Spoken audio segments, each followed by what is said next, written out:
Let's talk about life style में हम आपसे बात कर रहे थे हृदय रोग में होने वाले किस तरह के और भी ऐसे हृदय रोग के बारे में हम आपसे बात कर रहे थे कि उस वजह से भी कि ये ठीक होगा या नहीं होगा, उस वजह से भी डिप्रेशन होता है। हम आपसे इस पूरी सीरीज़ में बात कर रहे हैं डिप्रेशन के बारे में और कई सारे ऐसे रीजंस हैं जिसकी वजह से ये होता है। सो अंतर्निहित स्थिति का उपचार करने में सक्षम यदि आप हैं तो अवसाद में आमतौर पर जो है वो सुधार भी होता है।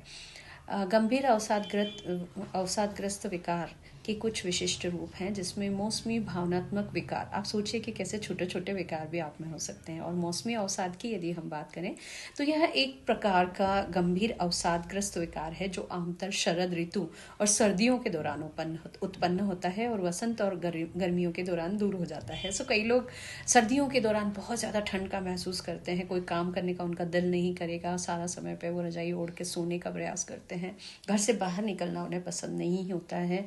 और ऐसी स्थितियां हो जाती है कि ये भी एक तरह से इस तरह का मौसमी संबंधी विकार जो है, जैसे ही गर्मियां आती है और वसंत ऋतु आना शुरू होती है तो उस दौरान जो है ये भावनात्मक विकार डिप्रेशन जो है वो ठीक हो जाता है।